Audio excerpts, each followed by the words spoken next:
ಪ್ರಸ್ತುತ ಗ್ರಂಥವನ್ನು ಮಹಾರಾಜರಿಗೆ ಅಳವಡಿಸಿದ ಶ್ರೀ ಮಹಾರಾಜರ ಕ್ರೀಡಾವಳಿಗಳನ್ನು ಕೂಡ ಪ್ರಸ್ತುತ ಗ್ರಂಥದಲ್ಲಿ ಪ್ರವಿಷ್ಟರಾಗಿ ಮತ್ತು ನೋಡಬೇಕೆಂಬ ಅಪೇಕ್ಷೆಯಿಂದ ಪ್ರವೃತ್ತರಾದಂತಹ ತಮ್ಮೆಲ್ಲರ ಸದನಕ್ಕೆ ಸಾಕ್ಷಿಯಾಗಿ ಬಂದು ಆ ಪರತ್ವ ಪರಿಶೀಲನೆ ಕೂಡ ವಂದಿಸುತ್ತಾ ಸ್ವರೂಪೇ ನಮ್ಮನ್ನು ಶರಣಾರ್ಥಿ.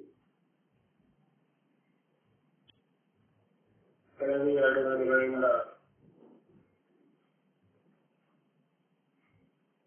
ಆ ಪೂರ್ವಗಳ ಹಿಂದಿನಲ್ಲಿ ಇದ್ದಂತಹ ಶಿವದ ಸಭೆಯನ್ನು ಆಧಾರವಾಗಿಟ್ಟುಕೊಂಡು ಆ ದೃಷ್ಟಾಂತದ ಪ್ರಕಾರ ಸಿದ್ಧಾಂತವನ್ನು ಹೇಳಿಕೊಂಡಿದೆ.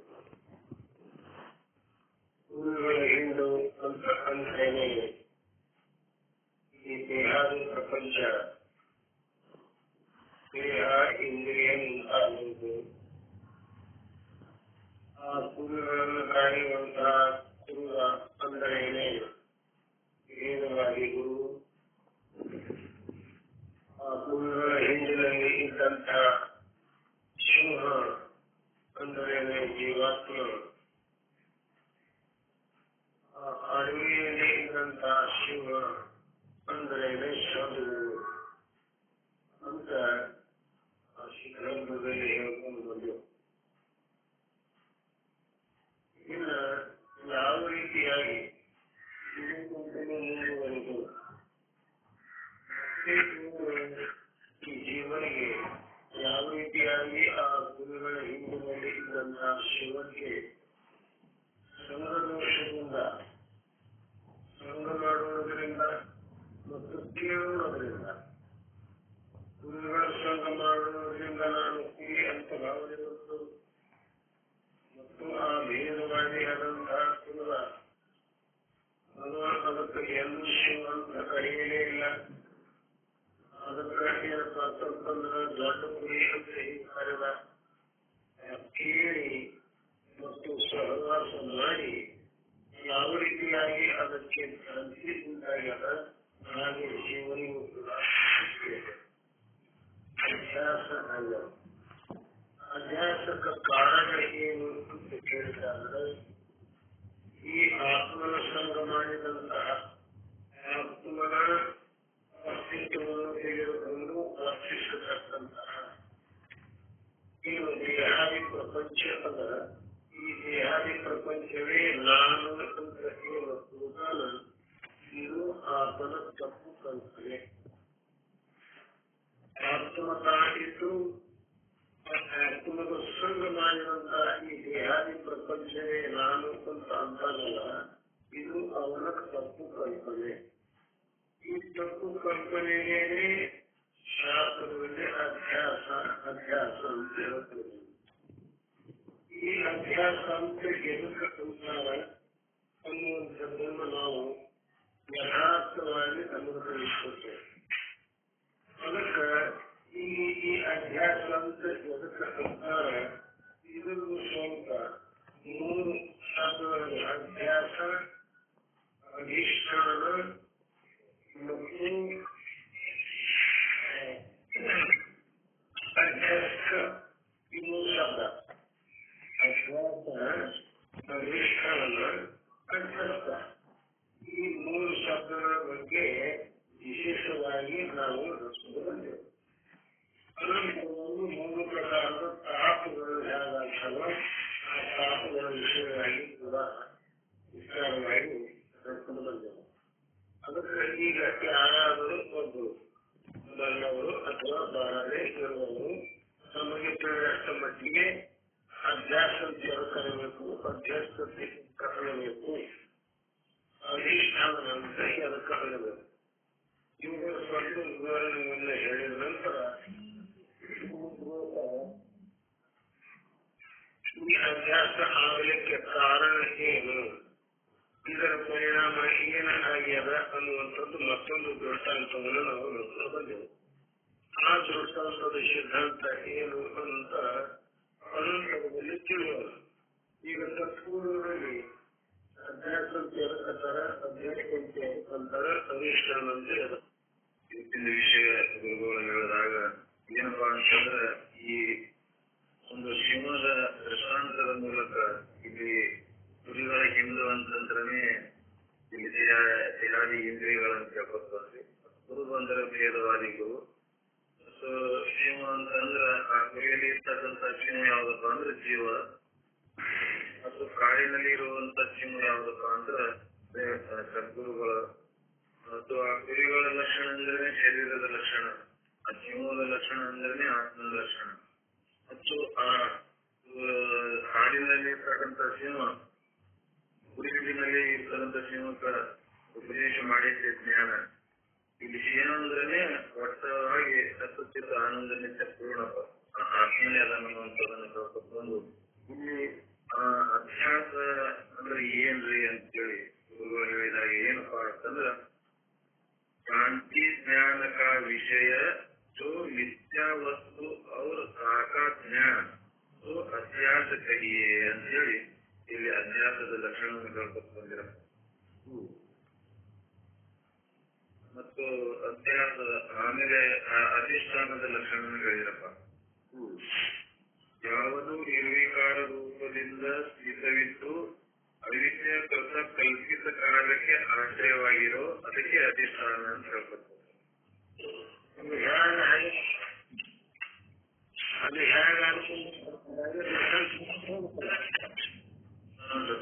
ಅದು ಹೇಗಪ್ಪ ಅಂತಂದ್ರೆ ಈಗ ದೃಷ್ಟಾಂತ ಹೇಳಿದಪ್ಪ, ಹಗ್ಗ ಮತ್ತು ಹಾವಿನ ದೃಷ್ಟಾಂತ ಹೇಳಿದಪ್ಪ. ನಮಗ ಅಧ್ಯಾಸ ಹೆಂಗಪ್ಪ, ಅಧ್ಯಾಸ ಅಂದ್ರೆ ಇನ್ನೊಂದು ಏನು ಸರಳವಾಗಿ ಹೇಳ್ಕೊಂಡ್ರಪ್ಪ, ಇದ್ದದ್ದು ಒಂದು ತಿಳಿದಿದ್ದು ಇನ್ನೊಂದು. ಈಗ ನಮ್ಗೆ ಉದಾಹರಣೆಗೆ ಹಾವು ಮತ್ತು ಹಗ್ಗದ ದೃಷ್ಟಾಂತ ಅಂದ್ರೆ ಹಗ್ಗದಲ್ಲಿ ಹಾವು ಐತಂತ ನಮಗ್ ಅಧ್ಯಾಸ ಆಗ್ಯದ್ರ, ಇಲ್ಲವೇ ಇಲ್ಲ, ಹಾವ ಇಲ್ಲವೇ ಇಲ್ಲ, ಅದು ಹಗ್ಗನೇ ಐತಿ. ಆದ್ರೂ ನಾವು ಇದ್ದಿದ್ದು ಹಗ್ಗ ಅದ, ಆದ್ರೆ ನಾವು ತಿಳಿದಿದ್ದು ಹಾವು ಅಂತ ತಿಳಿದಿವಿ, ಅದು ಅಧ್ಯಾಸ ಆಗೈತಪ್ಪ. ಅದಕ್ಕೆ ಅಧಿಷ್ಠಾನ ಹೆಂಗಪ್ಪ ಅಂತಂದ್ರ ಆ ಹಗ್ಗಕ್ಕ ಸರ್ಪಕ್ಕ ಅಧಿಷ್ಠಾನ ಹಗ್ಗ ಇದಪ್ಪ. ಅಲ್ಲಿ ವಾಸ್ತವಿಕವಾಗಿ ನೋಡಿದ್ರೆ ನಾವು ಹಾವು ಇಲ್ಲವೇ ಇಲ್ಲ, ಅದು ಹಗ್ಗನೇ ಐತಿ. ಅದು ನಿರ್ವೇಕ ಆಗ್ತದ ಸುಮ್ ಬಿದ್ದಿದ್ರೆ ಅದು ಏನೂ ಆಗಿಲ್ಲ. ಆದ್ರೆ ನಮ್ ದೃಷ್ಟಿ ಹೋಗಿಲ್ಲ, ಏನಾಗಿದ್ರಿ ನಮ್ ದೃಷ್ಟಿ ಹೋಗಿಲ್ಲ, ಅಲ್ಲಿ ಉಪಹಿತ ಚೇತನ ಅಷ್ಟೇ ಆಗಿದ್ರೆ ಅದು. ಮತ್ತೆ ಬೇರೆ ಎಷ್ಟ ದೇಶ ಎಷ್ಟ ಕಾಲದಲ್ಲಿ ಅಷ್ಟ ಅದು ಆವರಣ ಆಗಿದೆ. ಅದಕ್ಕೆ ಅಧಿಷ್ಠಾನ ಅಂತ ಹೇಳ್ಕೊತ ಸ್ವಲ್ಪ ಹೇಳ್ರಿ. ಅಧಿಷ್ಠಾನದ ಬಗ್ಗೆ ಅದು ಅದರಲ್ಲಿ ಏನು ಪರಿವರ್ತನೆ ಆಗಿಲ್ಲ. ಅದು ಇದ್ದು ಆ ಕಲ್ಪಿತ ಕಾರ್ಯ ಯಾವಾಗಲ್ಲಿ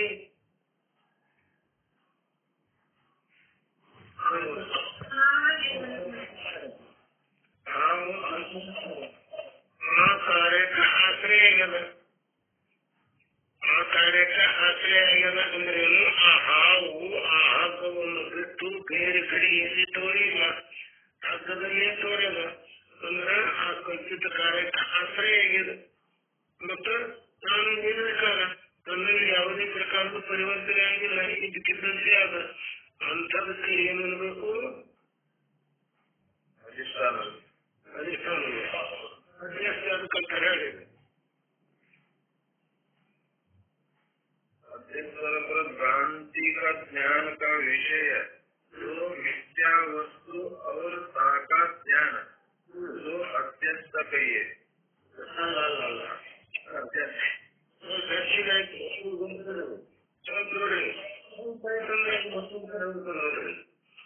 ಅದು ಸ್ವಲ್ಪ ನೋಡಿ, ಬರೀ ಎಲ್ಲಿ ತನ ಆ ಜ್ಞಾನ ಕಡೆ ಹೋಗೋದಿರಲಿಲ್ಲ. ಈಗ ಏನು ಸರಿ ಹೇಳಿ, ಎಲ್ಲ ಮಾಡಿ ಸರಿಯಾಗಿ ಭ್ರಾಂತಿ ಜ್ಞಾನಕ್ಕೂ ಮತ್ತು ಅದರ ಜ್ಞಾನವೇ ಅಧ್ಯಾಸರಪ್ಪ. ಅಧ್ಯಾಸ ಎರಡು ಕೂಡಿ ಆ ವಸ್ತು ಮತ್ತು ಅದರ ಜ್ಞಾನವೇ ಅಧ್ಯಾಸರಪ್ಪ. ಅಧ್ಯಸ್ಥ ಕೇಳದಿಲ್ಲ, ಅಧ್ಯಸ್ಥ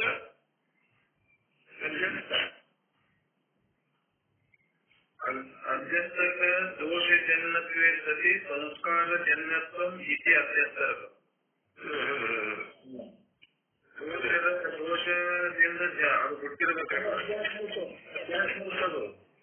ನೋಡ್ರಿ, ಅಧ್ಯಾಸ, ಅಧ್ಯಸ್ಥ, ಅಧಿಕರಣ, ಅಧಿಷ್ಠಾನ, 4 ಶಬ್ದ ಹೇಳಿಲ್ಲ.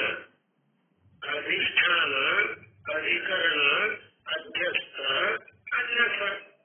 ಈ ಬರೀ ಅಧ್ಯಸ್ಥದ ಕೇಳಿಕತ್ತಿಲ್ಲ. ಅಧ್ಯಸ್ಥ ಅಂತ ಅದಕ್ಕಿರ್ಬೇಕು. ಅಧ್ಯಸ್ಥ ಅಂದ್ರೆ ದೋಷ ಜನ್ಯತ್ರಿ ಸರಳ ಹೇಳ್ಬೇಕು. ನೋಡ್ರಿ, ಭ್ರಾಂತಿ ಜ್ಞಾನಕ್ಕೆ ಯಾವುದು ವಿಷಯ ಉಂಟೋ ಅದು ಅಧ್ಯಸ್ಥ. भ्रांति ज्ञान का जो विषय आहे तो अध्यस्थ आहे. ಅಂದ್ರೆ ಭ್ರಾಂತಿ ಜ್ಞಾನಕ್ಕೆ ವಿಷಯ ಯಾವುದಿಲ್ಲಿ?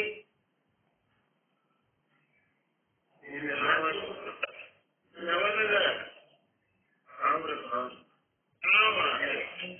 ಅಧ್ಯಸ್ಥ. ನಾವು ಅಧ್ಯಸ್ಥ ಇದು ಮಾಡಿಕತ್ತೆ ನೋಡ್ರಿ, ಬರೀಕತ್ತ. ಸೂಕ್ಷ್ಮ ದೃಷ್ಟಿಯಿಂದ ವಿಚಾರ ಮಾಡಿ ನೋಡಲಾಗಿ ಆ ಹಗ್ಗವು ಕೂಡ ಹಾವಿಗೆ ಅಧಿಷ್ಠಾನ ಅಲ್ಲ, ಹಗ್ಗ ಅಧಿಕರಣ. ಮತ್ತು ಅಧಿಷ್ಠಾನ ಯಾವುದು?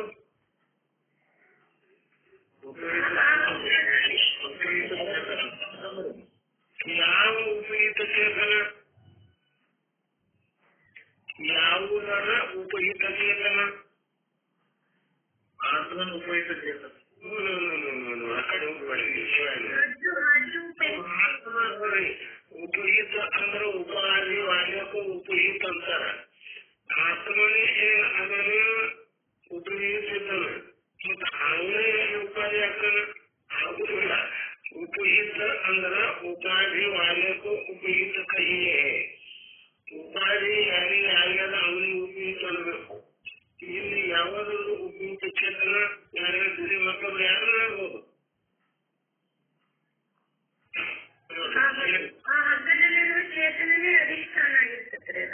ಹಗ್ಗದಲ್ಲಿ ಇರುವ ಅಲ್ಲ, ಹಗ್ಗ ಎಷ್ಟು ದೇಶದಲ್ಲಿ ಅದ ಅಷ್ಟು ದೇಶದಲ್ಲಿ ಬಂದಂತಹ ಚೇತನ. ಅಂದ್ರೆ ರಜ್ಜು ಚೇತನ.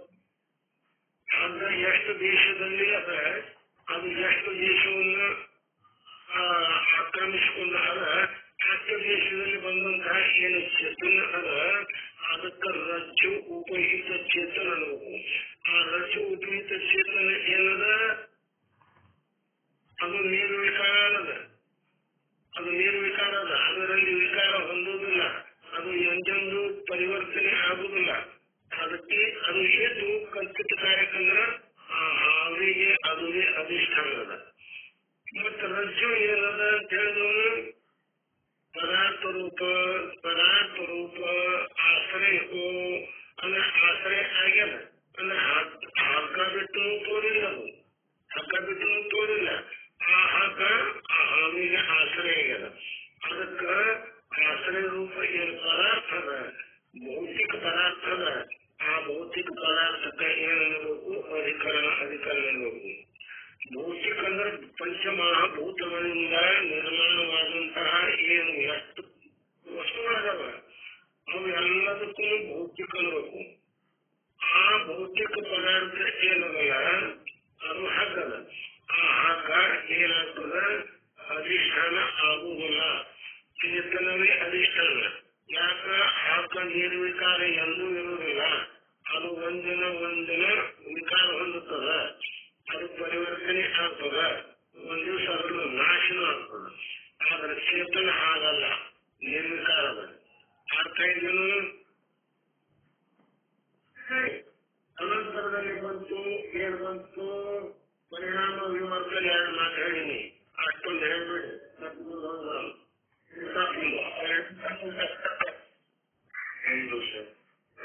ಪರಿಣಾಮ ಹೇಳೋದು ಹೇಳಿ. ಪರಿಣಾಮದ ಲಕ್ಷಣ ಹೇಳ್ಕೊಂಡ್ಬಂದ್ರಪ್ಪ, ಮೊದಲಿನ ಸ್ವರೂಪವನ್ನು ಬಿಟ್ಟು ಅನ್ಯ ಸ್ವರೂಪ ಧಾರಣೆ ಮಾಡುವುದೇ ಪರಿಣಾಮ ಅಂತ ಹೇಳ್ಕೊಡ್ಬಂದ್ರಪ್ಪ. ಅದರ ಉದಾಹರಣೆ ಹಾಲು ಮೊದಲಾಗುವುದು ಪರಿಣಾಮ.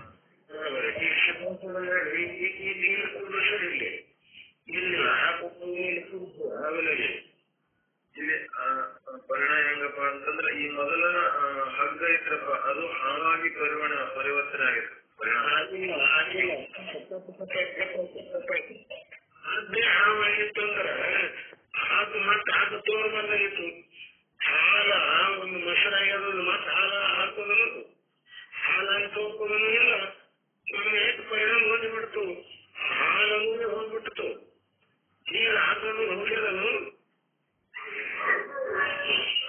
ಅದು ಪರಿಣಾಮ ಹೊಂದಿಲ್ಲ, ಹಾಕೋ ಪರಿಣಾಮ ಹೊಂದಿಲ್ಲ. ಏನು ಪರಿಣಾಮ ಹೋಗೋದ ನೋಡ್ರಿ, ಅಜ್ಞಾನ ಅವಿದ್ಯೆ ಅನ್ನೋದು ಪರಿಣಾಮ ಹೊಂದಿಲ್ಲ.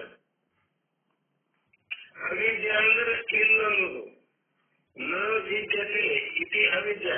ಯಾವುದು ಇಲ್ಲ ಅನ್ನೋದಿತ್ತು, ಅಜ್ಞಾನ ಇತ್ತು, ಅವಿದ್ಯೆ ಇತ್ತು, ಅದು ಏನನ್ನ ಅದ ಅನ್ನೋದಾಗಿಬಿಡ್ತಿಲ್ಲ. ಇಲ್ಲ ಅನ್ನುವಂಥದ್ದು ಅದ ಅನ್ನೋದಾಯ್ತು.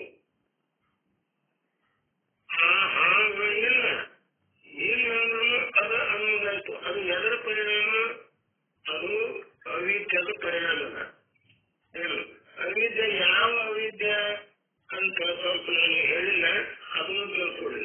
ಸ್ಥೂಲ ಅವಿದ್ಯೆ ಅಂತ ಅವಿದ್ಯೆ ಎರಡದ, ಮೂಲ ಅವಿದ್ಯೆ ಸ್ಥೂಲ ಅವಿದ್ಯೆ ಅಂತ. ಅದು ಮತ್ತೆ ಬಂದಾಗ ವಿಸ್ತಾರವಾಗಿ ಹೇಳೋದು. ಅವಿದ್ಯೆದೊಳಗ ಎರಡು, ಮೂಲ ಅವಿದ್ಯೆ ಸ್ಥೂಲ ಅವಿದ್ಯೆ. ಮೂಲ ಅವಿದ್ಯೆ ಅಂತ ಎದಕ್ಕೆ ಆಗಬೇಕು ಅದನ್ನು ಹೇಳ್ತೀವಿ, ಸ್ವಲ್ಪ ಕೇಳ್ಕೊಂಡು ಹಾಗೆ ಲಕ್ಷದಲ್ಲಿ ಯಾಕೆ ಇವು ಗೊತ್ತಿರಬೇಕು. ಅಂದ್ರೆ ಸಿದ್ಧಾಂತ ವ್ಯವಸ್ಥೆ ತಿಳಿದು ಮೂಲ ಅವಿದ್ಯೆ ಅಂದ್ರೆ ಶುದ್ಧ ಚೇತನವನ್ನ ಯಾವುದು ತೋರು ಉಳಿದಂತೆ ಮಾಡಿದೆಯೋ ಅದಕ್ಕೆ ಮೂಲ ಅವಿದ್ಯೆ ಅನ್ಬೇಕು.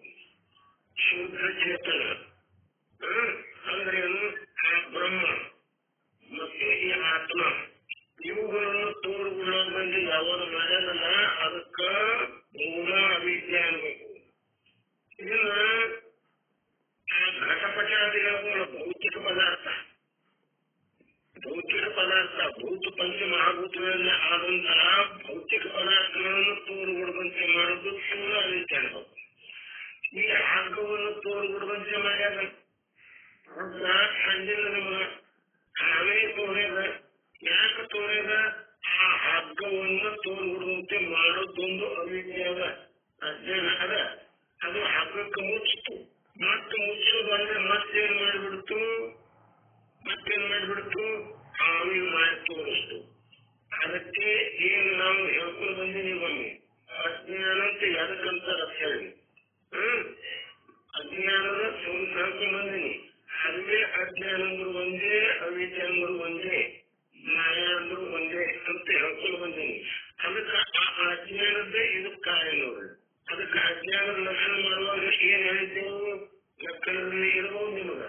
ಏನು नहीं जानता हूँ इस व्यवहार का हेतु, ಈ ನನಗೆ ಗೊತ್ತಿಲ್ಲ ಅನ್ನುವಂಥ ವ್ಯವಹಾರ ಶಬ್ದ ಪ್ರಯೋಗ ಏನಾಗ್ಯದ, ಇದಕ್ಕೆ ಕಾರಣ ಯಾವುದದ?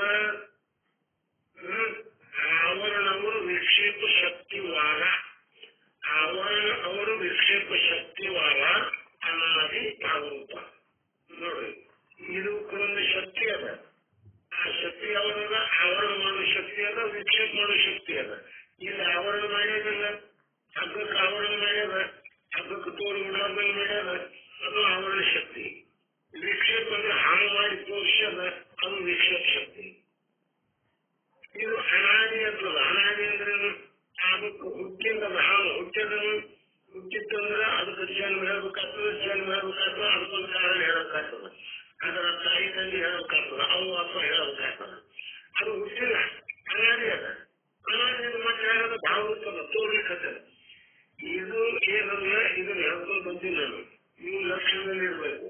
ಇದು ಲಕ್ಷ್ಯದಲ್ಲಿ ಇತ್ತಂತಂದ್ರೆ ಮುಂದಿನ ವಿಷಯ ಮುಂದಕ್ಕೊಂದು ತಿಳ್ಕೊತ ಹೋಗ್ತದೆ. ಅರ್ಥ ಆಯ್ತಂದ್ರಪ್ಪ?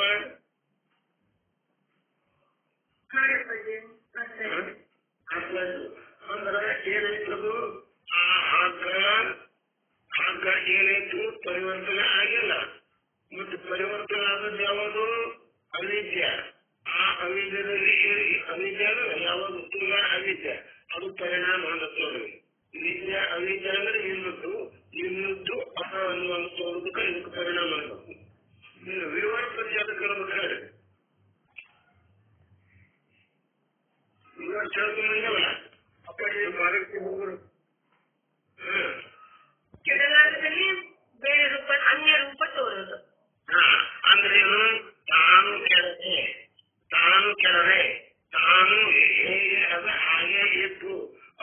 ರೂಪವಾಗಿ ತೋರುವುದಕ್ಕೂ ವಿವರ್ತಬೇಕು. ನಾನು ಏನು ಕೆಟ್ಟಿಲ್ಲ ಅಂದ್ರೂ ಬೇರೆ ರೂಪವಾಗಿ ತೋರಬೇಕು, ಅದಕ್ಕೂ ವಿವರ್ತ ಆಗಬೇಕು. ಅದು ಕೆಟ್ಟದನ್ನು ಅದು ಕೆಟ್ಟಿಲ್ಲ ಹಾವಾಗಿ ತೋರೋದು ಬಿಟ್ಟಿಲ್ಲ, ಅದು ಕೆಟ್ಟೆ ಹಾವಾಗಿ ತೋರೋದಿಲ್ಲ. ಹಗ್ಗಕ್ಕೆ ಬಿಟ್ಟು ಬೇರೆ ಕೆಟ್ಟೋರದು, ಹಗ್ಗದ ಮೇಲೆ ತೋರದ ಅದು ಹಾಗ ಮಾತ್ರ ಕೆಟ್ಟಿಲ್ಲ. ಆಗ ಈ ದೇಹಾದಿ ಪ್ರಪಂಚ ಚೇತನದ ವಿವರ್ತ, ಚೇತನದಲ್ಲಿ ತೋರದ, ಚೇತನವೇ ಎಲ್ಲ ಆಗ್ಯದ, ಚೇತನವೇ ಆಗಿ ಆದ್ರೆ ಆ ಚೇತನ ಕೆಟ್ಟಿಲ್ಲ. ಅವಿದ್ಯೆ ಅಥವಾ ಅಜ್ಞಾನ ಅಥವಾ ಮಾಯ ಅನ್ನೋದು ಅದು ಕೆಟ್ಟು ಈ ಪ್ರಪಂಚ ಆಗ್ಯದ. ಅದಕ್ಕೆ ಮೂಲ ಅವಿದ್ಯೆ ಅಂತೀವಿ. ಆ ಮೂಲ ಅವಿದ್ಯೆ ಕೆಟ್ಟೆ ಇದು ಎಲ್ಲ ಪ್ರಪಂಚ ಆಗ್ಯದ. ದೇಹಾದಿ ಪ್ರಪಂಚ ಭೂತ ಭೌತಿಕ ಪದಾರ್ಥಗಳೆಲ್ಲ ಮಾಯೆಯ ಪರಿಣಾಮ ಮತ್ತು ಚೇತನದ ವಿವರ್ತ. ಆಗ ಬಂಗಾರ ತಾನು ಕೆಳಗೆ ಅನ್ನೇ ಆಭೂಷಣಗಳ ಆಗಿ ತೋರೋದಲ್ಲ. ಆಗ ಈ ಚೇತನ ಅನ್ನುವಂಥದ್ದು ಏನದಲ್ಲ, ಇದು ತಾನು ಕೆಳಗೆ ಈ ಲಿಕ್ಕಿದ್ದಂಗೆ ಇದ್ದು ಅದು ಎಲ್ಲ ಆಗಿ ತೋರಿಸುತ್ತದ. ಇಲ್ಲಿ 5 ಮಾತುಗಳನ್ನು ಹೇಳ್ಕೊಂಡ್ಬಂದೀನಿ. ಈ ಜಗತ್ತಿನಲ್ಲಿ 5 ಲಕ್ಷಣಗಳು ಏನದ, ಅಸ್ಥಿ ಭಾತಿ ಪ್ರಿಯ ಮತ್ತು ನಾಮ ರೂಪ ಅಂತೇಳಿ.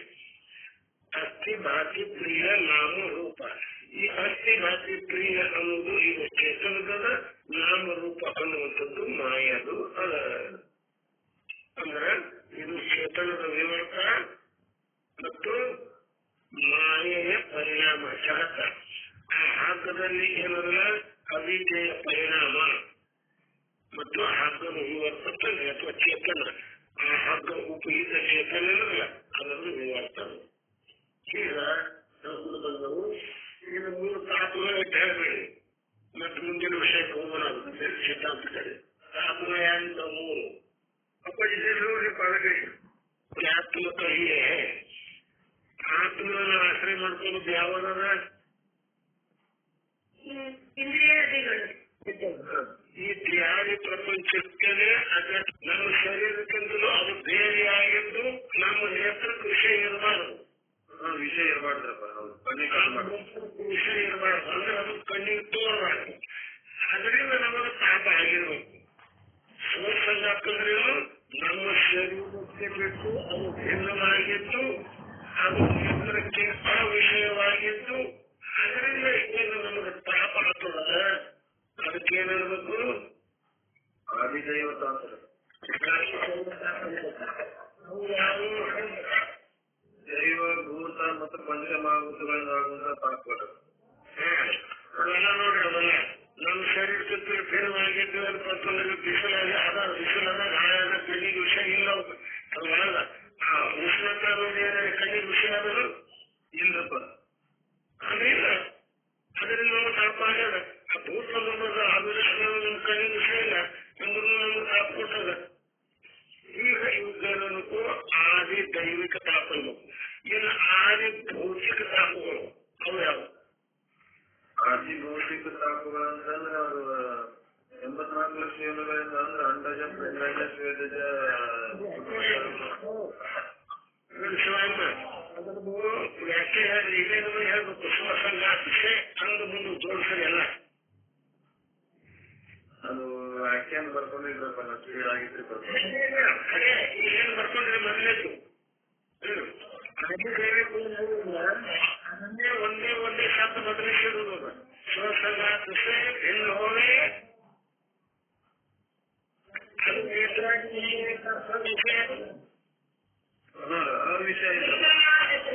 ಇದು ವಿಷಯ ಹೋವೆ ಇತ್ಯಾದಿ ಬರ್ತಾರೆ. ಸ್ವಸಂಗಾತಿಸೆ ಹೆಣ್ಣು ಹೋವೆ ನೇತ್ರ ಇಂದ್ರಿಯಕ ವಿಷಯ ಹೋವೆ.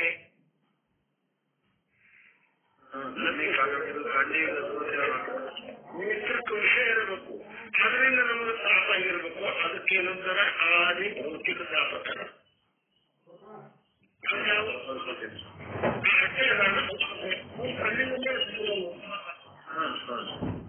ಹೇಳಿ.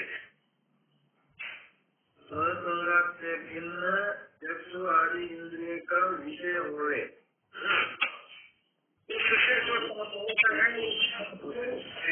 विशेष ताप होता है हुए उसे अधिभूत ताप कहिए।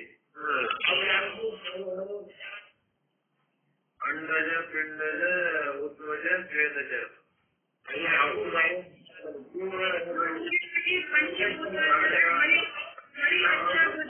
ಆದಿ ಭೌತಿಕ ಅಂದ್ರೆ ಪಂಚ ಮಹಾಭೂತಗಳಿಂದ ತಯಾರಾದಂತ ವಸ್ತು ಇರಬೇಕು ಮತ್ತು ಅದು ನೇತೃತ್ವಂಶ ಇರಬೇಕು.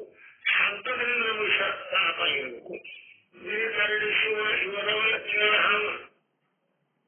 ನಮ್ಮ ಶತ್ರು ಅವು ಎದರಿಂದಾಗ್ಯಾವು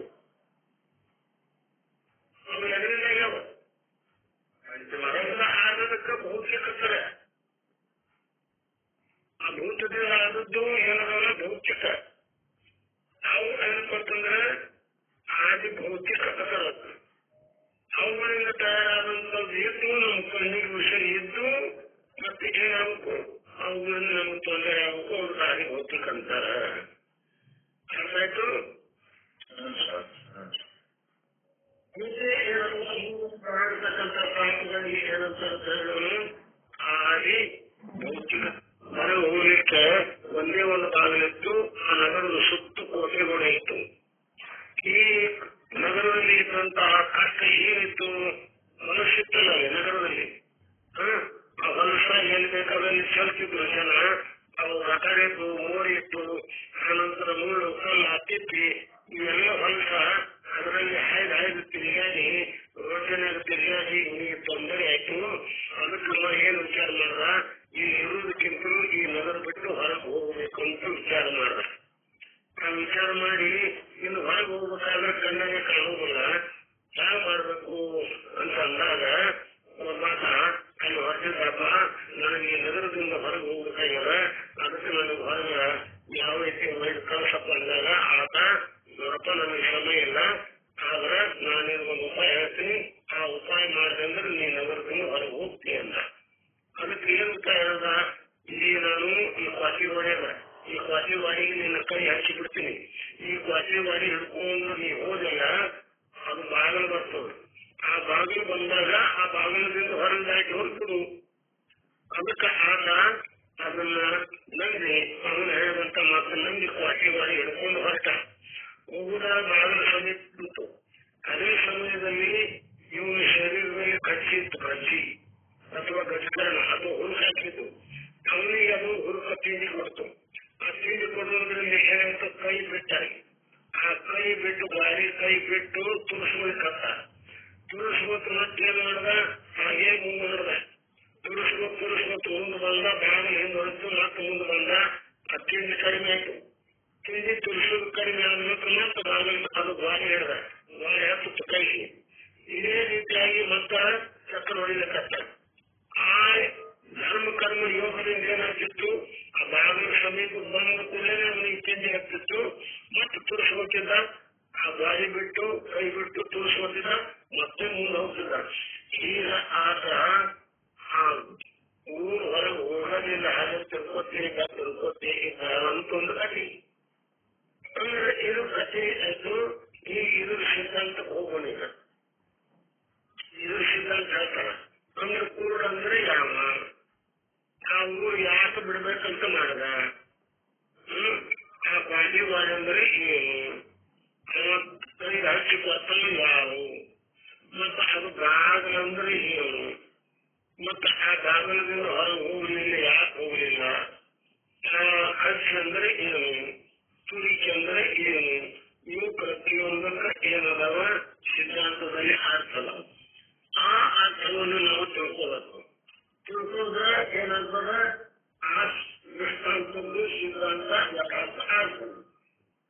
ಈಗ ಅದಕ್ಕೆ ಒಂದೊಂದಾಗಿ ಇಲ್ಲಿ ನೋಡೋಣ. ಏನಂತಾರ? ಆ ದೃಷ್ಟಾಂತದ್ದು ಸಿದ್ಧಾಂತ ಏನು? ನಿಮ್ ಗ್ರಂಥಿಗ ಇಲ್ಲಿ ನೋಡಿದ್ರು ಆ ಗ್ರಂಥದಿಂದ ಅಲ್ಲಿ ಒಪ್ಪತ್ತು ಹೋದ್ರಂದ್ರೆ ಜಾತಕ ತಿಳ್ಕೊಂಡ್ರ ಈ ಮರಾಠಿಯವರು ಸ್ವಲ್ಪಕ್ಕೆ ಹೇಳಿದ್ರೆ ನಿಮಗೆ ತಿಳಿದ ಎಷ್ಟು ಪ್ರಕಾರದ್ದು ಅಲ್ಲಿ ಅದಾವ. ಅವು ಒಂದೊಂದು ನಾವು ತಿಳ್ಕೋದು. ಇನ್ನು ವರೀಯ ದೃಷ್ಟಾಂತ ಸಿದ್ಧಾಂತ ಈಗ ಹೇಳ್ಕೊಂಡು ಬಂದಂತಹ ಅಂತಕ್ಕಂಥದ್ದು ಸಿದ್ಧಾಂತ ಹೇಗ ಏನೇನ್ ತಿಳ್ಕೋಬೇಕು ಅಂದ್ರೆ ಈ ಸಿದ್ಧಾಂತವನ್ನು ಯಾವಾಗಲೂ ರೂಪಕ ಅಲಂಕಾರದಲ್ಲಿ ಹೇಳುತ್ತಾರೆ ಅಂತ ಹೇಳ್ಕೊಂಡಿದ್ದೀನಿ. ಅಲಂಕಾರದಲ್ಲಿ ಉತ್ಕೃಷ್ಟ ಅಲಂಕಾರ ಹೇಳಿನ ಮಾನವು ಅಂದ್ರೆ ಚಂಕಾಯ ಏನು ಅನ್ನುವಂತೆ ಅಂದ್ರೆ ರೂಪಿ ಅಂತೆ ಹಾಗೆ ಓಲ್ ಅಂತೆ ಹಾಗೆ ಓಲ್ ಅಂತ ಎಲ್ಲಿ ಶಬ್ದ ಬರ್ತಾವ ಅದಕ್ಕೆ ಏನನ್ನಬೇಕು ಉಪಮಾ ಅಲಂಕಾರ ಅನ್ನಬೇಕು. ಏನು ಅನ್ನುವಂತೆ ಅಂತ ಎಲ್ಲಿ ಶಬ್ದ ಬರ್ತದ ಅಲ್ಲಿ ಉತ್ಕೃಷ್ಟ ಅಲಂಕಾರ ಅನ್ನಬೇಕು. ರೂಪಿ ಅನ್ನುವಂತ ಶಬ್ದ ಎಲ್ಲಿ ಬರ್ತದ ಅದಕ್ಕೆ ರೂಪಕ ಅಲಂಕಾರ ಅನ್ನಬೇಕು. ಈಗ ಅಲಂಕಾರಗಳಲ್ಲಿ ಅನೇಕ ಪ್ರಕಾರಗಳದಾವ. ಮೊದಲು ನಾನು ಹೇಳ್ಕೊಂಡ್ಬಂದಿ ಅವು ಪ್ರಾರಂಭದಲ್ಲಿ ಹೇಳೋದಲ್ಲ ಛಂದಶಾಸ್ತ್ರ ಮತ್ತು ಅಲಂಕಾರ ಶಾಸ್ತ್ರ ಅಂತ. ಛಂದಶಾಸ್ತ್ರ ಅದಕ್ಕಂತಾರದು ಹೇಳಿಲ್ಲ. ಇನ್ನು ಅಲಂಕಾರ ಶಾಸ್ತ್ರ ಅದನ್ನು ಹೇಳಿನಿ.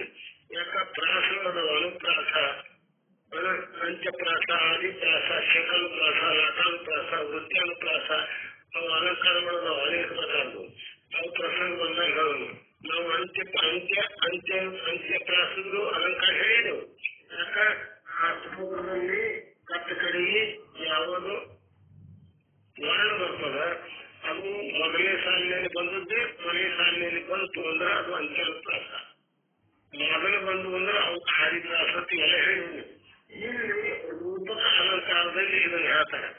ಅಂದ್ರೆ ಅದು ಅಂದ್ರೆ ಬೇರೆ ಅಲ್ಲ, ಇದು ಅಂದ್ರೆ ಬೇರೆ ಅಲ್ಲ, ಅದುವೇ ಇದು ಇದೇ ಅದು ಆಯ್ತು. ಅದಕ್ಕೆ ವರಿಷ್ಠ ದೃಷ್ಟಾಂತ ಸಿದ್ಧಾಂತ ಏನದ ಅಂಧರಾಧಿಕಾರಿ ಅಜ್ಞಾನಿ ಜೀವ ಸಮುದಾಯ. ಮೊದಲನೇ ಮಾತು ನೋಡಿದ್ರು. ಚಂದ್ರ ಅಂದ್ರೆ ಕುರುಡ. ಆ ಕುರುಡ ಅಂದ್ರೆ ಯಾರಂತ ತಿಳ್ಕೋಬೇಕ್ರಿ? ಕುರುಡ ಅಂದ್ರೆ ಕುರುಡ ಅಲ್ಲ, ಅಜ್ಞಾನಿ ಜೀವ ಅಂತ ತಿಳ್ಕೋಬೇಕು. ಆಗ ಒಂದು ಉದಾಹರಣೆ ಹೇಳ್ತೀನಿ ನಿಮಗೆ. ನಾವು ಹೇಳ್ಕೊಂಡು ಏನು ಒಂದು ಸಣ್ಣವರಿದ್ದೆವು. ಅದಕ್ಕ ಅದು ಏನ್ ಹೇಳ್ತಿದ್ರಂದ್ರ ನಾಯಿ ಬರದಾದು ಮನುಷ್ಯ ಎಚ್ಚರಿರಬೇಕು.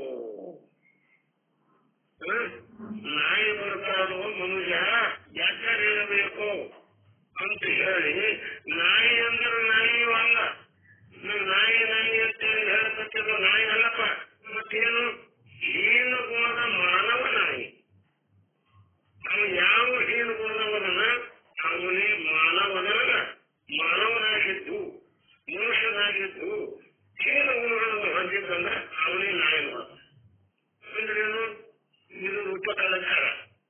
ನಾಯಿ ಅಂದ್ರೆ ಬೇರೆ ಅಲ್ಲ, ಆ ಹೀನ ಗುಣದ ಮನುಷ್ಯ ಅಂದ್ರೆ ಬೇರೆ ಅಲ್ಲ.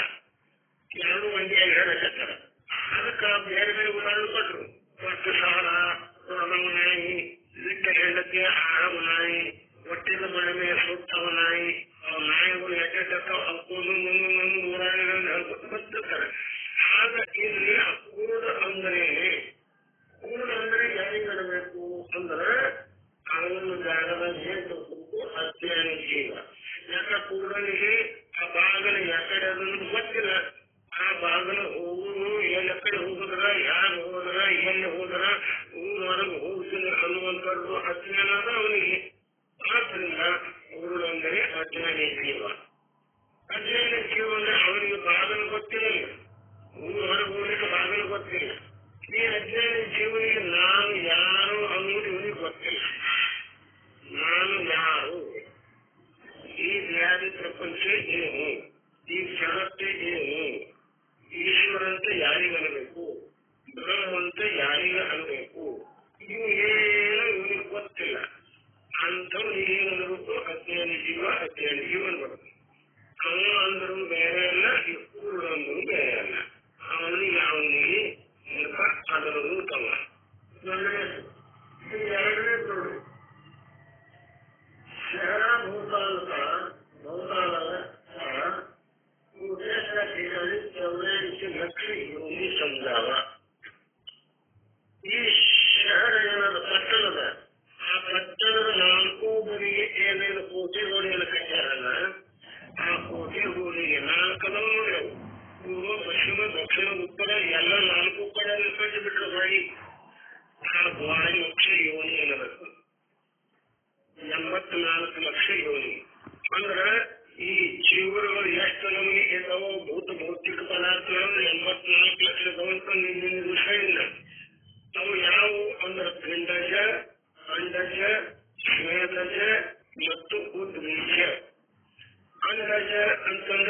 ಅಂತಾರೆ ಅದನ್ನ ಹೇಳ್ಬೇಕು.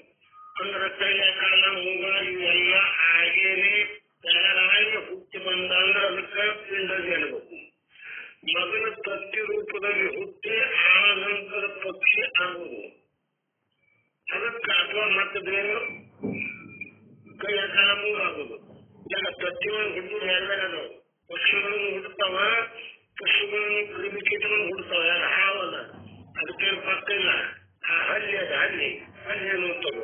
ಅದನ್ನು ಹುಡ್ಕೊಂಡ್ರೆ ಅದ ಕೈಯ ಕಾಲ ಮೂಗಟ್ಟಿಗೆ ಎಲ್ಲ ಅದಾವ. ಪಕ್ಕಿಲ್ಲ, ಅಂಕುದ್ದು ಪಕ್ಷಿ, ಅಂಕುಗಳು ಕ್ರಿಮಿಕೀಟಗಳಲ್ಲಿ ಬರ್ತಾವ. ಅಂದ್ರೆ ಹೊಟ್ಟೆ ಹಸಿ ಯುದ್ಧ ನಡೀತಕ್ಕಂಥವು, ಭೂಮಿ ಹೊಟ್ಟೆ ಹೊಸಮತ್ ಹೋಗ್ತಾವ.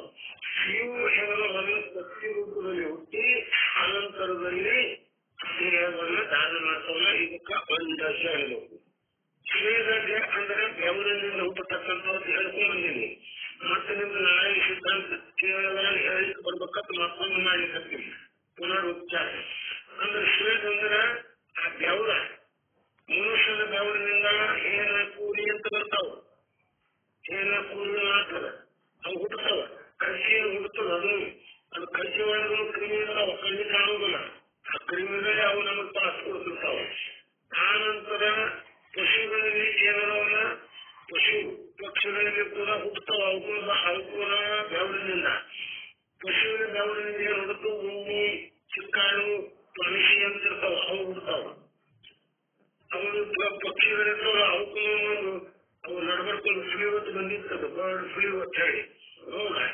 ಆ ರೋಗ ಏನ್ ಮಾಡ್ತದ, ಅವ್ರ ಶರೀರದಲ್ಲೇ ಹುಡುಕದ, ಬೆವರಿನಲ್ಲೇ ಹುಡುಕದ.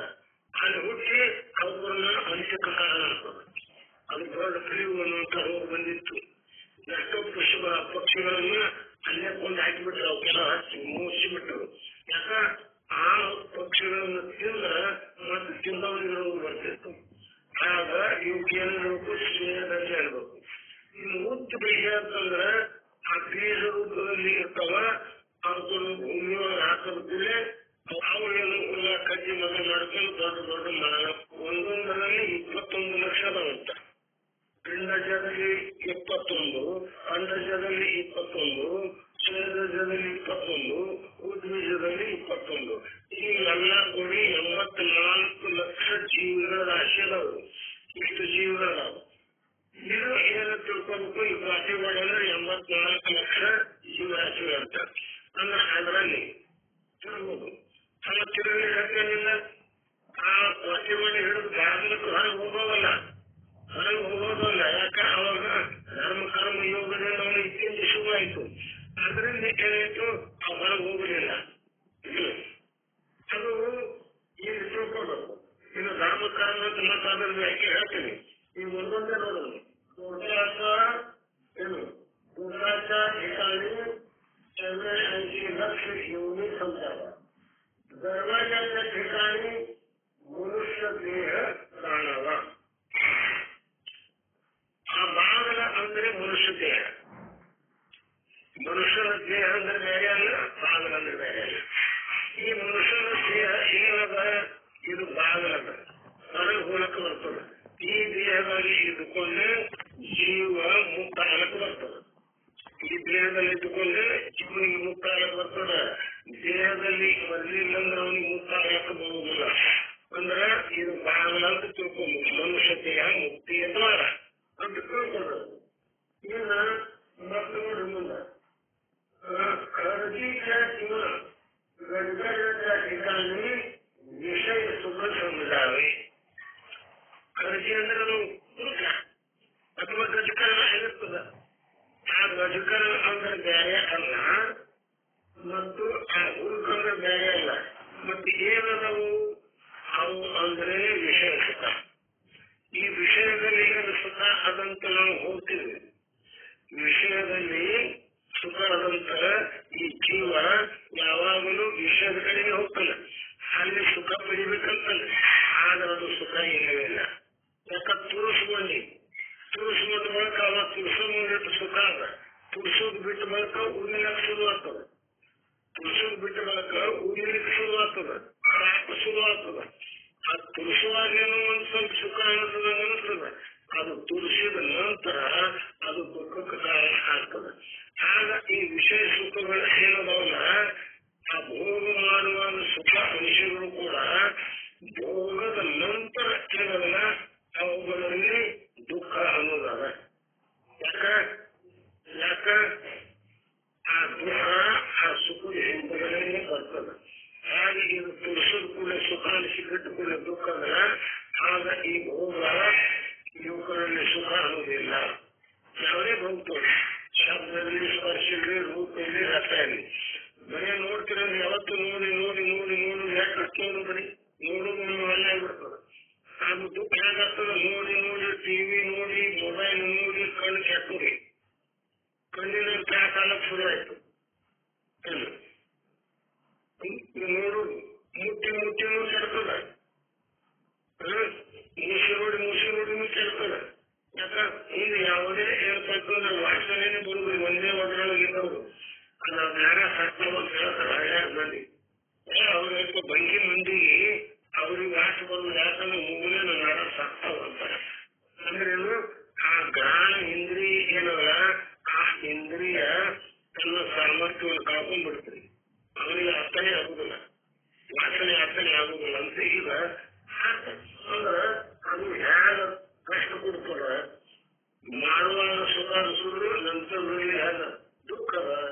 ಹಾಗಾಗಿ ತಿಳ್ಕೋಬೇಕು ಅಂತ ಹೆಸರು ಹೇಳಿ ದೃಷ್ಟಾಂತ ಸಂಗತಿಯ ಪ್ರಮಾಣ ಅದು 84 ಲಕ್ಷ योनी फिरत मनुष्य देह रूप मुक्तीचा दरवाजाचा आल्यावर ही दृष्टांतर संघ ಏನ್ ಹೇಳ್ಯಾರ 84 ಲಕ್ಷ ಯೋನಿಯಲ್ಲಿ ತಿರುಗಾಡಿ ಇದು ಕಡೆಯ ಜನ್ಮ ಮನುಷ್ಯ ಜನ್ಮ ಆಗಲ್ಲ. ಆಗ ಇವಾಗ ಪ್ರತಿಭಾಯ ನೋಡಿ 84 ಲಕ್ಷ ಯೋನಿ ಇವು ಹಿಡ್ಕೊಂಡು ಹೋದ ಅಂದ್ರೆ 84 ಲಕ್ಷ ಯೋನಿಯಲ್ಲಿ ತಿರುಗಾಡಿ ಕೊನೆಗೆ ಬಾಗಲ ಹತ್ರ ಬಂದಂದ್ರೆ ಮನುಷ್ಯ ದೇಹಕ್ಕೆ ಬಂದನು. ಆದ್ರೆ ಮನುಷ್ಯ ದೇಹದಲ್ಲಿ ಬಂದು ವಿಷಯ ಸುಖದಲ್ಲಿ ಮಕ್ಕಳಾಗಿ ಇರೋದ್ರಿಂದ ಅವನಿಗೆ ಮುಕ್ತಿ ಸುಖ ಆಗಲಿಲ್ಲ, ಮುಕ್ತಿ ಅನ್ನೋದನ್ನು ಪಡೀಲಿಲ್ಲ. ಯಾಕ ಆ ಶಾಶ್ವತ ಸುಖ ಅನ್ನೋದು ಅವನಿಗೆ ಲಭ್ಯ ಆಗಲಿಲ್ಲ. ಯಾಕಾಗಲಿಲ್ಲ? ಆ ಅಲ್ಪ ಸುಖಕ್ಕಾಗಿ ಅವ ಏನ್ ಮಾಡಿದ, ಕೈ ಬಿಟ್ಟ, ಗಾಡಿ ಕೈ ಬಿಟ್ಟ. ಬಿಟ್ಟು ತೋರಿಸುವುದಕ್ಕ ಆಗ ಈ ದ್ವಾರ ಬಂದಿದ್ ಕರೆ ಆ ದ್ವಾರದೊಂದು ಈ ಮನುಷ್ಯ ದೇಹದ್ದು ಉಪಯೋಗ ಮಾಡ್ಕೊಳ್ಳಿಲ್ಲ. ಅದರಲ್ಲಿ ಮಾಡ್ಕೊಂಡ ವಿಷಯ ಸುಖದ ಕಡೆಗೆ ಮಾಡ್ಕೊಂಡ ಆತ್ಮ ಸುಖ ತಿಳ್ಕೊಳ್ಳೋದಕ್ಕೂ ಮಾಡಲಿಲ್ಲ. ಆ ವಿಷಯ ಸುಖವನ್ನು ಪಡೆಯುವುದಕ್ಕೂ ಅದರ ಭೋಗ ಮಾಡುವುದರಲ್ಲಿಯೂ ಇದರಲ್ಲಿಯೇ ತನ್ನ ಸಂಬಂಧವನ್ನು ವ್ಯಕ್ತ ಮಾಡದೆ ವಿನಃ ಆ ವಿಷಯ ಸುಖಗಳಲ್ಲಿ ಏನು ವಿಷಯದಲ್ಲಿ ಸುಖ ತೋರ್ಪಲ್ಲ ಆ ಸುಖ ವಿಷಯದ ಅಲ್ಲ, ಇದು ಆತ್ಮದ ಅದ. ಆ ಆತ್ಮದ ಸುಖವನ್ನು ಪಡೆದುಕೊಂಡು ಈ ವಿಷಯಗಳು ಸುಖವಾಗಿ ತೋರ್ತವ ಅನ್ನುವಂಥದ್ದು ಜ್ಞಾನ ಮಾಡ್ಕೊಳ್ಳಿಲ್ಲ. ಆ ಜ್ಞಾನ ಮಾಡ್ಕೊಳ್ಳೋದೇ ಇರುವುದರಿಂದ ಮತ್ತೆ ಏನಾಯ್ತು, ಮತ್ತೆ 84 ಲಕ್ಷ ಯೋನಿಯಲ್ಲಿ ತಿರುಗಬೇಕಾಯ್ತು. ಆ ಕುರುಡ ಮತ್ತೆ ಕೈ ಬಿಟ್ಟದ್ರಿಂದ ಅವನಿಗೆ ಮತ್ತೆ ಒಂದು ಚಕ್ರ ಹೊಡಿಬೇಕಾಯ್ತು. ಆಗ 84 ಲಕ್ಷ ಯೋನಿ ಮತ್ತೆ ತಿರುಗಬೇಕು ಅಂತ ಅನ್ಕೊಂಡು ब्रह्मनिष्ठ गुरुच्या उपदेशाने आपल्या खरे स्वरूप जाणून घेता येऊ नये. 84 लक्ष योनीचा खेड्यातून स्वतः सोडून मोक्ष सुखाचा लाभ करून घेता येईल असे आहे. ಆದ್ರೆ ಅವನಿಗೆ ಈ ಮನುಷ್ಯ ದೇಹಕ್ಕೆ ಬಂದ ಈ 84 ಲಕ್ಷ ಯೋನಿಯಲ್ಲಿ ತಿರುಗುವುದರ ಏನ ಅದ ಸೇರಿ ಇದನ್ನು ತಪ್ಪಿಸ್ಕೊಳಿಕ್ಕೆ ಬರ್ತದ. ಯಾವಾಗ ಬರ್ತದೆ ಇವನಿಗೆ ಸ್ವತಃ ಬರುವುದಿಲ್ಲ. ಆ ಸದ್ಗುರುಗಳು ಅನ್ನುವಂಥವ್ರು ಏನದಲ್ಲ ಅವನದು ಸಂಘ ತಗೋಬೇಕು. ಈಗ ತೋರಿಸ್ಕೊಟ್ಟ ನೋಡ್ರಿ ಇಲ್ಲಿ ಹೋಗಿ ಬಾಗಿಲು ಬರ್ತದಂತ. ನೀ ಬಾಗಿಲು ಬಂದಾಗ ನೀ ಏನ್ ಮಾಡಲಿಲ್ಲ, ಆ ಬಾಗಿಲು ದಾಟಿನ ಕೈಲೇ ಬಿಟ್ಟಿ ಅಂದ್ರೇನು, ನೀನು ಅವ ಹೇಳದಂತೆ ವರ್ತನೆ ಮಾಡಲಿಲ್ಲ. ಅವ ಏನ್ ಹೇಳ್ತ ಬಾಗಿಲು ಬರ್ತದಪ್ಪ, ಆ ಬಾಗಿಲ ದಾಟಿ ಹೋಗು ಅಂತ ಹೇಳಿದ ಆಪ್ತ ಪುರುಷ. ಆದ್ರೆ ನೀ ಅವ ಹೇಳದಂತೆ ನಡೀಲಿಲ್ಲ. ನಡೆಯದೆ ನೀ ಏನ್ ಮಾಡಿದೆ, ವಿಶೇಷ ಸುಖದಲ್ಲಿಯೇ ನೀನು ರಮಣ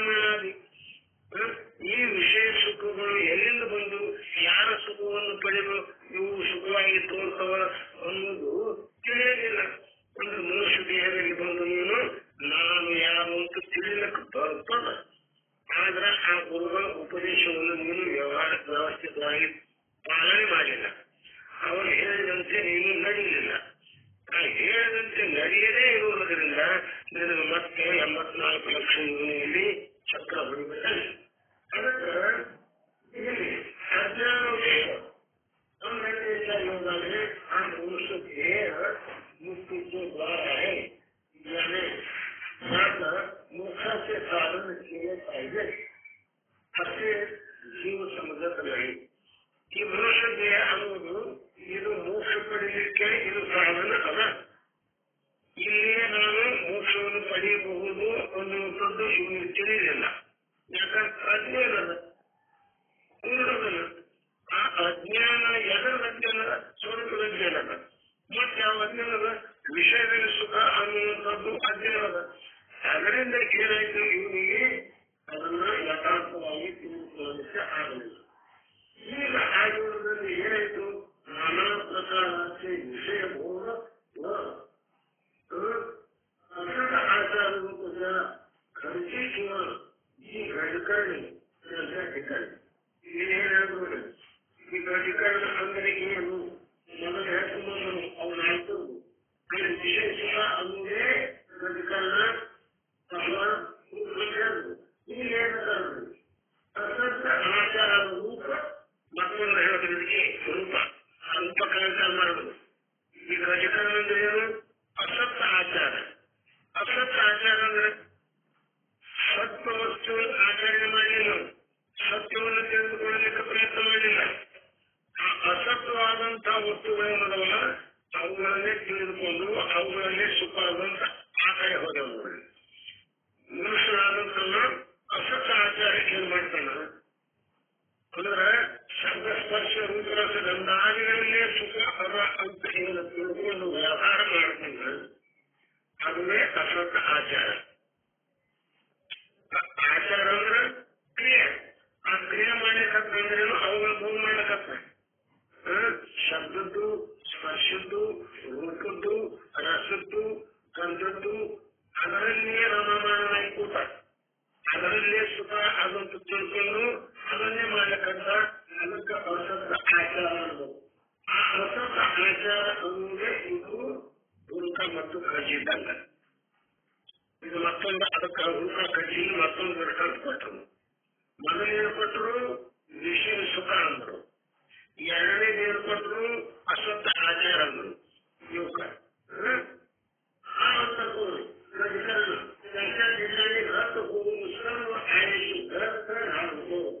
ಅದರಲ್ಲೇ ರಮಮಾನವಾಗಿ ಆಯುಷ್ಯವನ್ನೇ ವ್ಯಾಖ್ಯ ಮಾಡ್ತಲ್ಲ. ಸಮಯ ಕಾಲ ಅಂದ್ರೆ ಏನು? ಆ ಹುಡುಕ ತೋರಿಸ್ಬೇಕು ಹೇಳಿದಾಗ ಮುಂದೆ ಬಂದ್ರ ಮತ್ತೆ ಸಮಯ ಹೋಯ್ತು. ಆ ಸಮಯ ಹೋಯ್ತು, ಹೊರಗೆ ಹೋಗುವಂತ ಸಮಯ ಹೋಯ್ತು.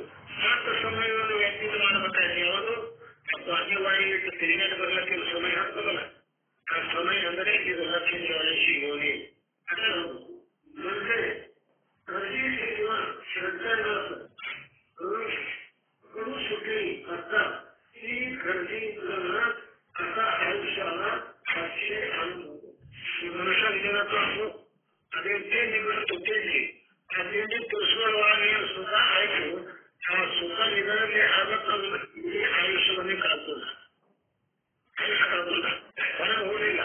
ಹೊರಗೆ ಹೋಗುವಾಗ ನಿನ್ ಚಾನ್ಸ್ ಬಂದಿತ್ತು, ಅವಸರ ಪ್ರಾಪ್ತ ಆಗಿತ್ತು, ಆ ಭಾಗ ಬಂದಿತ್ತು, ಈ ದೇಹ ಅನ್ನುವಂಥ ಭಾಗ ಬಂದಿತ್ತು. ಆದ್ರೆ ಈ ಭಾಗ ಒಂದು ಹೊರಗೆ ಬಂದಿಲ್ಲ. ಏನ್ ಮಾಡ್ದ? ಮತ್ತೆ ಬಾಕಿ ಮನೆಯಲ್ಲಿ ಹೇಳ್ದ. ಬಾಕಿ ಮನೆಯಲ್ಲಿ ಹೇಳ್ದಂದ್ರೆ ಏನಂದ್ರೆ ಮತ್ತೆ 84 ಲಕ್ಷ ಯೋನಿಯಲ್ಲಿಯೇ ಸೇರಿದ.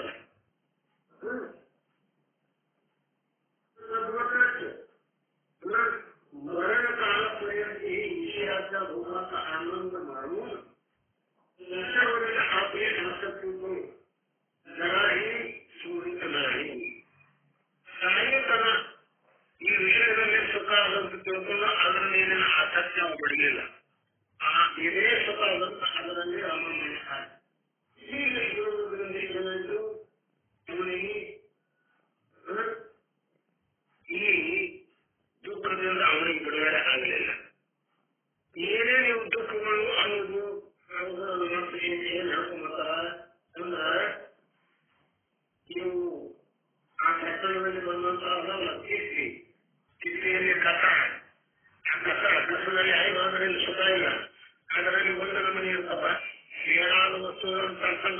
ಇರ್ತಾರ, ಅವು ಕಾಲಿಗೆ ಚುಚ್ಚಿರ್ತಾವ ಮತ್ತು ಗಟಾರಗಳು ಅಂತಿರ್ತಾವ. ಅವು ನೀರು ಆ ಗಟಾರದ ನೀರು ಹರಿದು ಬಂದಿರ್ತದ, ಅದರಲ್ಲಿ ರೊಚ್ಚಾಗಿರ್ತದ, ಆ ರೊಚ್ಚಿನಲ್ಲಿ ಕಾಳು ಬರ್ತಾವ.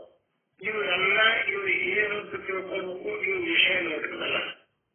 ಈ ವಿಷಯಗಳಲ್ಲಿಯೇ ಅವು ಮೊದಲ ವಿಷಯ ಮಾಡ ಕುರುಡನ ಅಂಧಕರ ವಿಷಯ ಯಾಕೆ ಮೂರು ಮಾಡಿದ್ರು ಸುಖ ಇಲ್ಲ ಅನ್ನೋದು ಕೈಗೆ ತಿಳಿದವ. ಅದಕ್ಕೆ ಹೇಳ್ತಾರೆ, ಇನ್ನು ಮುಕ್ತಿ ಒಬ್ಬರಿಗೂ ಸತ್ಯವಾಗಿ ನಿಜವಾಗಿ ಹೇಳ್ಬೇಕಂದ್ರೆ ಇಲ್ಲಪ್ಪ, ಇಲ್ಲ ಎಲ್ಲಿ ತನ ಇಲ್ಲ. ಇಲ್ಲಂದ್ರೆ ಮುಕ್ತಿನೇ ಏನಂದ್ರೆ ಯಾರು ಪ್ರವೃತ್ತಿ ಆಗಬಾರ್ದಾಗಿತ್ತು. ಎಲ್ಲಿ ತನ ಇಲ್ಲ ಅದನ್ನೇ ಮಾತನ್ನು ಹೇಳೋದು. ಇಲ್ಲೋ ಮುಕ್ತಿ ಒಬ್ಬರಿಗೂ ಸತ್ಯವಾಗಿ.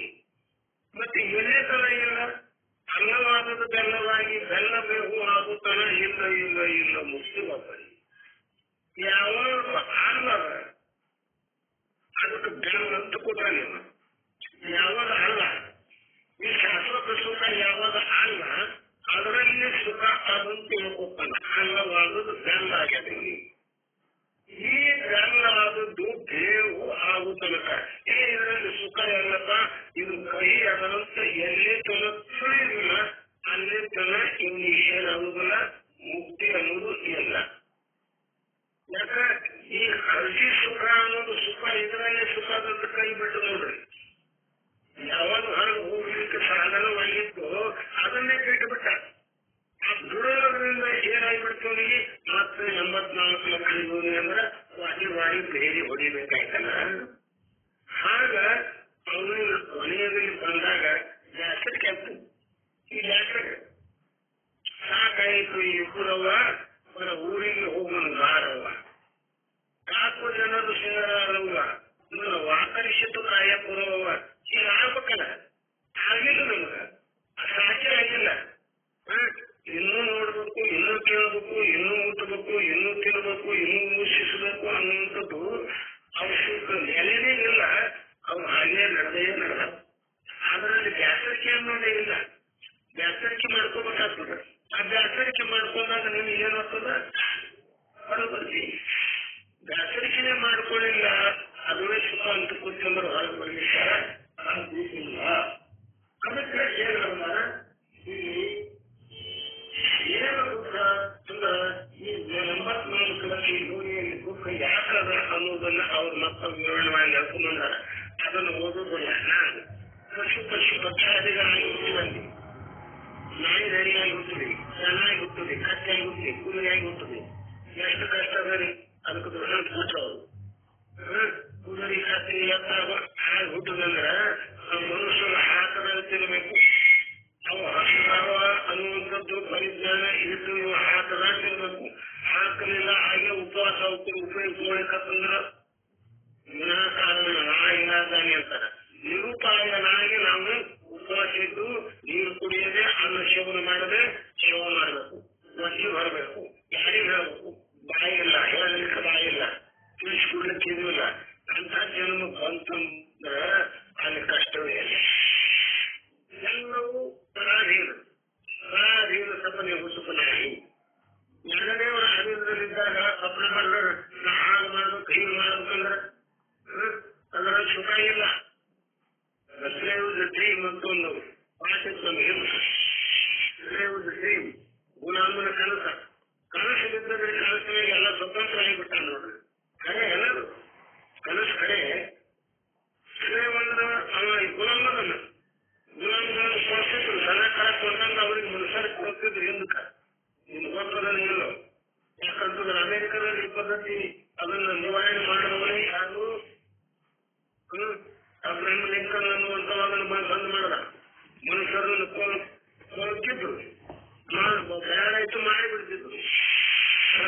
ದನ ಹೇಳ್ಕೋತು ಆಗ ಅಂಥದ್ದೊಂದು ಕಾಲ ಇತ್ತು, ಅದು ಹೋಗಿದೆ. ಆಗ ಪರಾಧೀನ ನೀವೆಲ್ಲ ಯಾವ ನನಕರುಗಳು ಕೊಡೋದು ಮಾಡ್ತೇವಲ್ಲ, ಬೇಡಾಯ್ತು ಮಾಡಿದೆವು. ಕಡೆಗೆಲ್ಲ ಏನು ಉಪಯೋಗ ಇಲ್ಲ, ಉಪಯೋಗ ಕಟ್ಟಿಗೆ ಮಾಡಿದವ್ರಿ. ಎಷ್ಟು ನಿರ್ದಯದ ಜೀವ ಮನುಷ್ಯ, ಎಷ್ಟು ನಿರ್ದಯ. ಕಡೆಗೆ ಯಾವಾಗ ನಮ್ಮಲ್ಲಿ ದುಡಿದವರು 10-20 ವರ್ಷ ಅದನ್ನ ದುಡ್ಡಿನ ಆಶಕ್ಕಾಗಿ ಕಟ್ಟಕಡ್ಕ ಮಾಡ್ತಾನೆ. ನಿಜವಾಗಿ ಮಕ್ಕಳಿಗೆ ಮಾಡುವುದಿಲ್ಲ.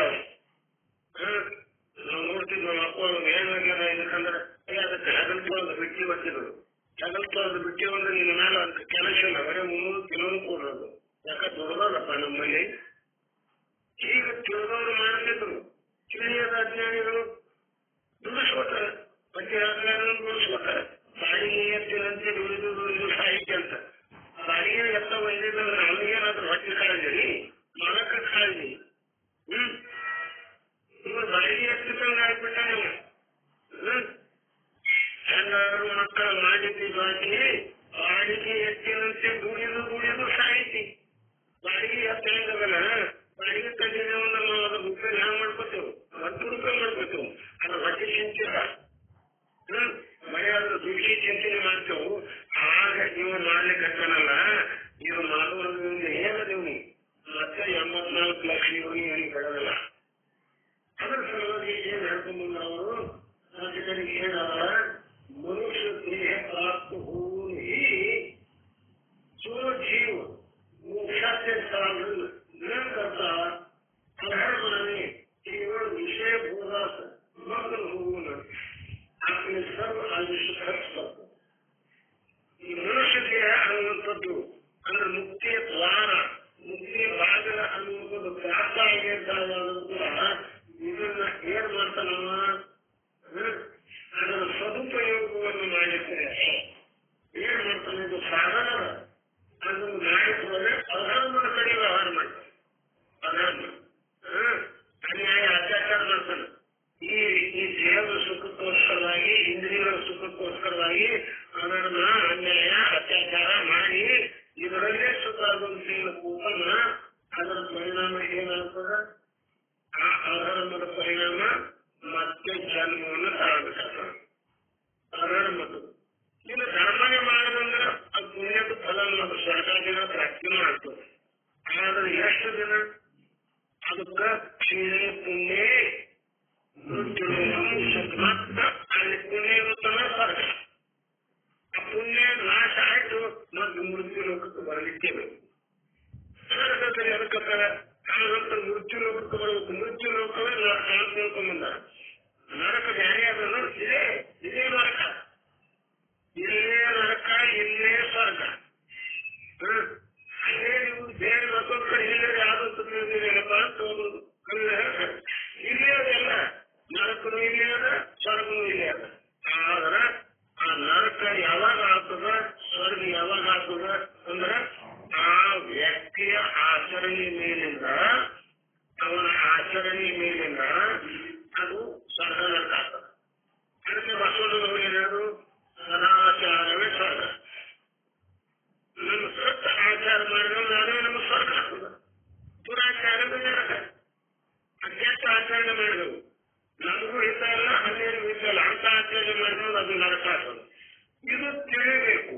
ಇದು ತಿಳಿಬೇಕಾದ್ರೆ ಆ ಮನುಷ್ಯ ಜನ್ಮದಲ್ಲಿ ತಿಳಿತದ, ಪಶು ಪಕ್ಷಾದಿ ಕ್ರಿಮಿ ಕೀಟಕ ಉಳಿದ ಜೀವಗಳಲ್ಲಿ ತಿಳಿಲಿಕ್ಕೆ ಸಾಧ್ಯ ಇಲ್ಲ. ಅದಕ್ಕೆ ಅವನು ತಿಳಿಲಿಲ್ಲ ಅಂದ್ರೆ ಏನಾಗ್ತದ, ಮನುಷ್ಯ ದೇಹ ನಷ್ಟ ಜಾಲ ನಂತರ ಈ ಮನುಷ್ಯ ದೇಹ ಬಿಟ್ಟು ಮತ್ತೆ ನಷ್ಟ ಆಯ್ತಂದ್ರೆ ಪಶುವಾದಿ ಕಲ್ತದ್ದು ಏನು ಆಗಲಿಕ್ಕಾಗಲ್ಲ. ಅನಾಚಾರ ಮಾಡಿದ್ರೆ ಪಶು ಆಗಲಿಕ್ಕಲ್ಲ. ಪಶು ಕ್ರಿಮಿ ಕೀಟ ಅವುಗಳ ದಾನ ಮಾಡಬೇಕು. ಮತ್ತ ಸದಾಚಾರ ಮಾಡಿದ್ರೆ ವ್ಯವಸ್ಥಿತ ಶರೀರ ಬರಬಹುದು. ಅದಕ್ಕೆ ಹೇಳ್ತಾನ ಭಾಳ ಸಮಯ ಯಾವುದು ವಿಲಕ್ಷಣ ದುಃಖ ಭೋಗಂದ್ರೆ ಹೇಳ್ತಾರೆ. ಪಶುವಾದಿಗಳ ಶರೀರ ನೀವು ಕಾರಣ ಮಾಡಿ ವಿಲಕ್ಷಣವಾದಂತಹದ್ದು ದುಃಖ ಭೋಗ ಮಾಡಬೇಕಾಗ್ತದೆ. ಅನೇಕ ಪ್ರಕಾರದ ಕಷ್ಟಗಳನ್ನು ಅನುಭವಿಸಬೇಕಾಗ್ತದೆ. ಆದ್ದರಿಂದ ಏನಾದರೂ ಪ್ರಬೋಧ ಸುಧಾಕರ ನಾಮಕ ಆತ್ಮ ಗ್ರಂಥ ಮತ್ತೊಂದು ಗ್ರಂಥದ ಪ್ರಬೋಧ ಸುಧಾಕರ ಅಂತ ಹೇಳಿ ಆ ಗ್ರಂಥದಲ್ಲಿ ಏನ್ ಮಾಡಿದರೆ ಶ್ರೀಮತ್ ಶಂಕರಾಚಾರ್ಯ ಗುರು, ಶ್ರೀಮತ್ ಶಂಕರಾಚಾರ್ಯ ಗುರು ಏನ್ ಹೇಳ್ಯಾರ, ಆ ದೇಹ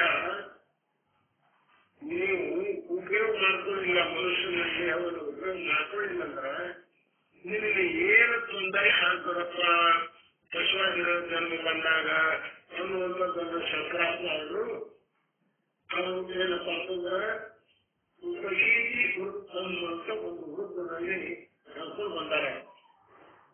ಅದನ್ನು ಮತ್ತೆ ಅದು ನಾಳಿನ ದಿವಸ ನೋಡೋಣ ಅಂತ ಹೇಳುತ್ತಾ ಇಲ್ಲಿವರೆಗೆ ನಡೆದುಕೊಂಡು ಬಂದಂತ ಈ ಪುಷ್ಪರೂಪ ಸೇವೆಯನ್ನ ಸದ್ಗುರು ಚಾಣಕ್ಯ ಸಮರ್ಥ ಶ್ರೀಮಂಗಲ ಹಾಡೋಣ.